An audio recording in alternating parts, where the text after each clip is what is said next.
Good morning सभी को और स्वागत है आप सभी का एक नए वीडियो में। तो आज है ट्यूसडे, तो ऑलमोस्ट एक दिन पहले संडे इवनिंग में हमने हमारा फोटोशूट करा था, क्योंकि वो हमारे कट का एक आखिरी वीक था और हम जानना चाहते थे कि हमने हमारे फिजिक पर कितनी ज्यादा प्रोग्रेस करी है पिछले 6 महीनों में।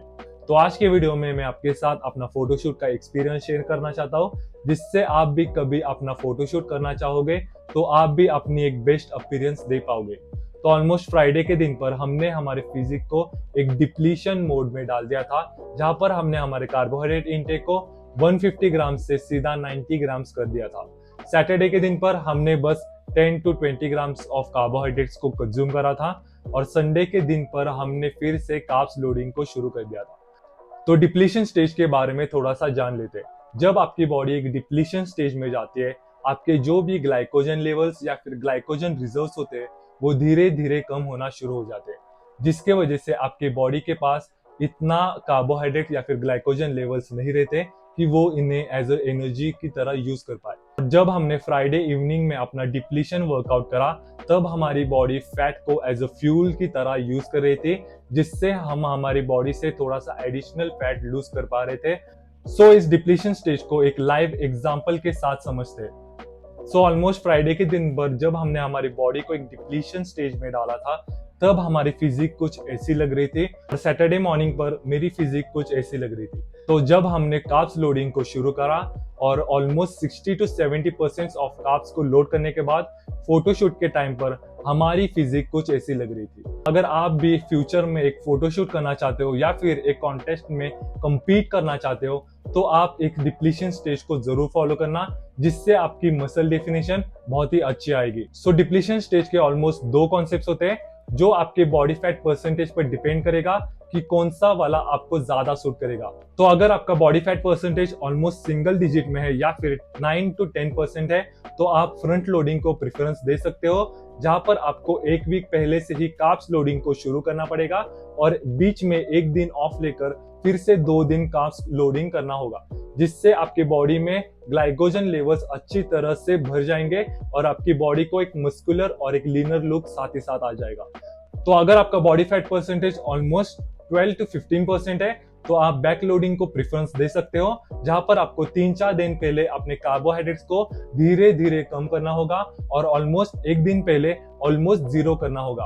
और जब आपका शो डे होगा तो मॉर्निंग से कार्ब्स को लोड करना शुरू कर देना, जिससे कॉन्टेस्ट के टाइम पर आपको एक मस्कुलर और एक लीनर लुक आएगा। So this was all my experience. So अभी सुबह के 10 बज चुके हैं और अभी हमने हमारा ब्रेकफास्ट करा है, जहां पर हमने ओट्स और थोड़ा सा वे प्रोटीन लिया था, क्योंकि मैं कल रात ब्रेड लाना भूल गया था। इसके वजह से हमने आज ओट्स को प्रिफर करा। तो अभी हम हमारा ब्रेकफास्ट करेंगे, उसके बाद सीधा पढ़ाई करने बैठेंगे और ऑलमोस्ट 2 बजे अपना प्री वर्कआउट मील लेने के बाद हम जाएंगे सीधा जिम में। तो आज हमारा एक पुश वर्कआउट होने वाला है, सो सीधा आपको जिम में मिलेंगे। So keep watching and let's go. So we are in the gym. एक quick summary about our workout. हम वार्म अप्स के लिए पहले वेटेड डबल बार डिप्स लगाएंगे, जिससे हमारे शोल्डर, ट्राइसेप और चेस्ट मसल्स बहुत अच्छी तरह से एक्टिव हो जाएंगे और हमें कोई भी extra warm up set perform करने की जरूरत नहीं पड़ेगी।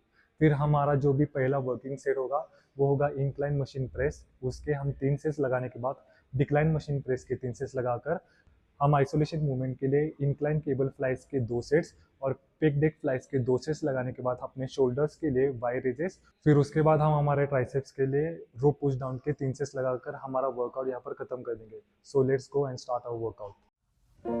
Sunday mornings were your favorite. I used to meet you down on Woods Creek Road. You did your hair up like you were famous, even though it's only church where we were going. Now Sunday mornings I just sleep in. It's like I buried my faith with you. तो we are done with our warm ups. इस variation को perform करने की मेरे almost 3 वजह है। Number 1, ये आपके लोअर चेस्ट को डेवलप करने में आपकी बहुत ज़्यादा हेल्प करता है। नंबर 2, ये आपके शोल्डर्स में फ्लेक्सिबिलिटी को बढ़ाता है, जिससे आपको आगे जाकर कभी भी इंजरी होने के चांसेस नहीं होंगे और ये आपके ट्राइसेप्स के लॉन्ग हेड को भी डेवलप करने में आपकी हेल्प करता है। तो ऑलमोस्ट हमारे 3 सेट्स हो चुके हैं। अब हम हमारा पहला वर्किंग सेट लगाएंगे जो होगा incline machine press. So let's go for it. I'm screaming at a God I don't know if I believe in, 'cause I don't know what else I can do. I'm still holding on to everything that's dead and gone. I don't wanna say goodbye, 'cause this one means forever. Now you're in the stars and 6 feet's never felt so far. Here I am alone between the heavens and the embers. Oh, it hurts so hard. For a million different reasons, you took the best of my heart. So incline machine press पर हम second और third set इतनी अच्छी तरह से perform नहीं कर पाए। हम ठीक से 8 रेपिटेशंस भी नहीं लगा पाए। पता नहीं क्यों, ऐसा क्यों हो रहा है। हमने फर्स्ट सेट बहुत ही अच्छी तरह से प्रोग्रेसिव ओवरलोड करते हुए परफॉर्म करा था, बट सेकेंड और थर्ड सेट में हम इतना अच्छा परफॉर्मेंस नहीं दे पाए। सो हम अगली बार ट्राई करेंगे कि हमने जो वेट्स आज लगाए हैं उसके एटलीस्ट 10 और 12 रेपिटेशंस लगा पाए। मुझे लगता है कि समर होने के कारण और दोपहर में ट्रेन करने के कारण बहुत ही ज़्यादा डिहाइड्रेशन हो रहा है और इसका इफेक्ट हमें अपने स्ट्रेंथ पर बहुत ही ज़्यादा दिखाई दे रहा है। तो अभी हम डिक्लाइन मशीन प्रेस के 3 सेट्स लगाएंगे, तो वहाँ पर हम थोड़ा सा कम वेट रखेंगे, क्योंकि हम नहीं चाहते कि इस वेरिएशन के भी सारे सेट्स या फिर 2-3 रेट्स हम अच्छी तरह से परफॉर्म न कर पाए। क्योंकि अगर हमने यहाँ पर भी फेल कर दिया, मतलब अच्छी तरह से अपने सेट को कंप्लीट नहीं कर पाए, तो मेरा जो मेंटल सपोर्ट होता है, जो मेरा माइंडसेट होता है, वो कहीं ना कहीं डिस्ट्रॉय होना शुरू हो जाएगा। सो हम थोड़ा सा कम वेट रखकर अपने सेट्स को परफॉर्म करेंगे। So let's go for it. And left the rest in pieces, digging through your old birthday letters, a crumpled 20 still in the box. I don't think that I could ever find a way to spend it, even if it's the last 20 that I've got. Oh, I'm still holding on to everything that's dead and gone. I don't wanna say goodbye, 'cause this one means forever. Now you're in the stars and 6 feet's never felt so far. Here I am alone between the heavens and the embers. Oh, it hurts so hard. For a million different reasons, you took the best of my heart and left the rest in peace. सो मैंने इस exercise को recently add करा है। तो usually मैं पहले dumbbells के साथ या फिर एक इंक्लाइन एंगल में रखकर इस वेरिएशन को परफॉर्म करता था, बट रिसेंटली इस वेरिएशन से मैंने अपने अपर चेस्ट पर बहुत ही ज़्यादा ग्रोथ देखी है। इससे आपके अपर चेस्ट में बहुत ही ज़्यादा कॉन्ट्रैक्शन होता है as compare to that other 2 variations. Dumbbell के साथ आप इतना ज़्यादा अच्छी तरह से डंबल को कंट्रोल नहीं कर पाते और आखिर के जो भी रेपिटेशंस होते हैं वो आप फेलियर तक नहीं लेकर जाते, क्योंकि आपकी चेस्ट की जगह आपके एल्बोस और शोल्डर से बहुत ही ज़्यादा एग्जॉस्ट हो जाते हैं, जिसके कारण आप उस पर्टिकुलर वेरिएशन को अच्छी तरह से परफॉर्म नहीं कर पाते। अगर आपकी अपर चेस्ट बहुत ही वीक है तो आप अपने चेस्ट रूटीन में इस वेरिएशन को ज़रूर ऐड करना।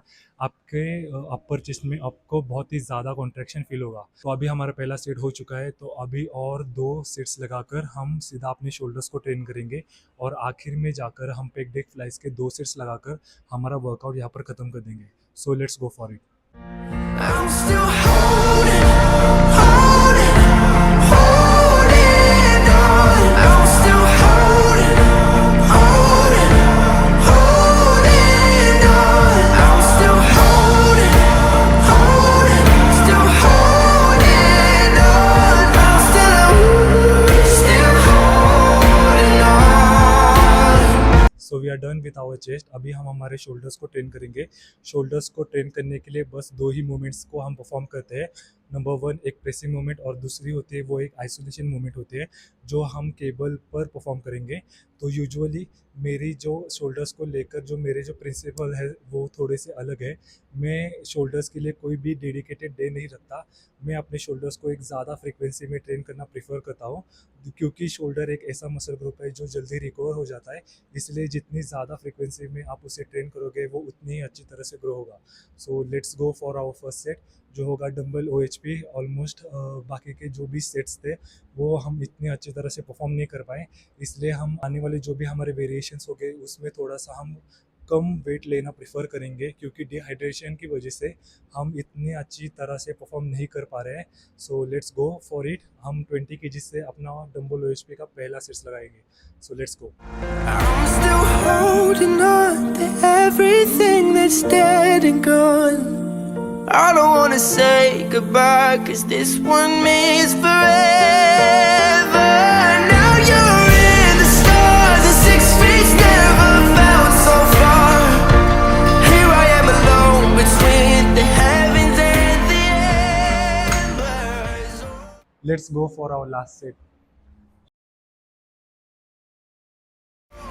Hurt so hard for a million different reasons. You took the best of my heart. I'm still holding on. I'm still holding on. I'm still holding on. Still holding on. I'm still holding on. I'm still holding on to everything that's dead and gone. I don't wanna say goodbye, 'cause this one means forever. So usually इस variation को perform करने का बस एक ही reason है, मेरी body इस variation को परफॉर्म करते वक्त बहुत ही स्टेबल रहती है और मैं कोई भी एक्स्ट्रा मोमेंटम इसमें यूज़ नहीं कर पाता हूँ। तो यूजुअली डंबल रेजेस करते टाइम पर आखिरी के जो भी रेपिटेशंस होते हैं वो आप अपने बॉडी की मोमेंटम के साथ उन्हें लगाते हो, जिसके कारण आप फेलियर रीच नहीं कर पाते और अपने लोअर बैक पर भी अननेसेसरी स्ट्रेस को जनरेट कर लेते हो। इस वेरिएशन को परफॉर्म करते वक्त आपकी पूरी की पूरी बॉडी स्टेबल रहती है और आप कोई भी मोमेंटम यूज़ नहीं कर पाते हो। So we are done with our first set and let's go for second, और उसके बाद हम हमारे ट्राइसेप्स को ट्रेन करेंगे। So let's go and complete our workout. You're in the stars, and 6 feet never felt so far. Here I am alone between the heavens and the embers. Oh, it hurts so hard for a million different reasons. You took the best of my heart. Love to rest in peace.